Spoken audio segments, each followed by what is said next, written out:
What is going on, yo? Robert Sykes, KetoSavage.com. Welcome to another AMA Ask Me Anything episode. This one's brought to us by Chris, asking about fat sources on keto. But before diving into that, let's roll the intro.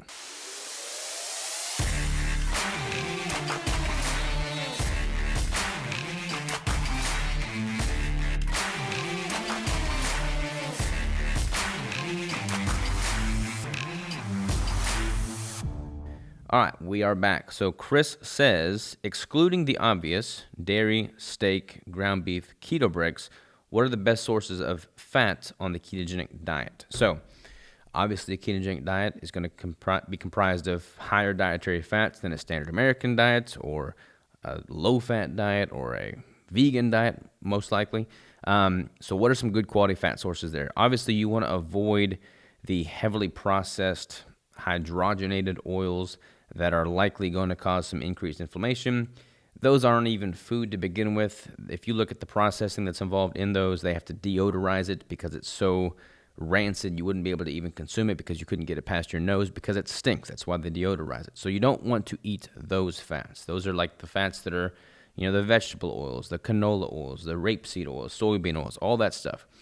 If you're getting that like a fast food chain, then they're going to be heating that up oftentimes beyond the smoke point, which also rancifies it, oxidizes it. No bueno once it gets into your body. A lot of people suggest that those bad fats have a 2-year half-life once in your system. Don't know if that's true or not, but just to play it safe, I would not make that a primary pillar of your diet. So what does that leave you with? Naturally occurring fats in the fatty proteins you're consuming. So a ruminant animal that is, a high-quality grass-fed finished animal is going to have a pretty pure fat. Any impurities are stored in the fat, not the protein. So trying to opt for sources that are fed a quality diet makes a lot of sense. Ruminants, those that have 4-chambered stomachs like your sheep, deer, and cows, they're going to be ruminants. They're going to be able to upcycle that nutrition, and they store any impurities in the fat, so make sure you're good there. But that's even more so prominent in the monogastric animals, so chicken and pork. If you're consuming chicken and pork, they don't have a 4-chamber stomach. They're not upcycling their nutrition as much, so it's more so a matter of what they eat, you're eating. So really make sure your chicken and pork are fed a quality diet. As far as other fats go that are not in the animal proteins you're consuming, there are a couple good oils. Avocado oil is good. Olive oil is good.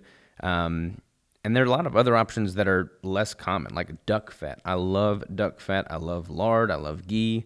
I love all those quality animal fats there, but you typically get that, in a jar. Obviously, you get it in the food if you're consuming the whole primal cuts, but you can get duck fat in a jar. You can get lard and ghee in a jar. Those are great options. Keto Bricks obviously are using cacao butter, so that's a very high stearic acid content. That's beneficial. That typically doesn't cause any GI distress. Tallow is great. Tallow is what we are now using in the bricks. That is also very high in stearic acid. That is the kidney fat around a ruminant that has been rendered down. So it's the kidney fat, the suet, that's been rendered down into tallow. Again, if you're getting that from a quality source, that's a good option for fat. Certain nuts are really good, like peely nuts are really high in fat. Macadamia nuts, some quality nuts. If you can tolerate nuts and be able to eat those in a reasonable amount and not just overconsume them, that's a great source of fat.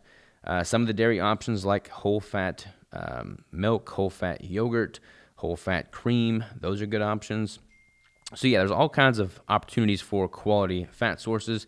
Just try and understand where you're getting that fat. If you're getting an oil, try and make sure it's in a dark glass bottle because light can oxidize it as well. And you don't want the plastics from a plastic bottle leaching into the fat and causing, any endocrine disruption in your system. So if you're getting an oil, dark glass bottle. If you're getting it from an animal, kind of try and source from quality fed animals. So yeah, that's pretty much my go-to sources for dietary fat. Hopefully that helps. This question was brought to us by Chris, and he wanted some chocolate peanut butter cup bricks. So I've got those headed your way, brother. For anybody that does not know how these work, if you submit me a well-thought-out question via the link in the description below, and I use your question on an AMA, I will send you some free Keto Bricks with the flavor of your choosing. Thank y'all so very much. Talk to you next time.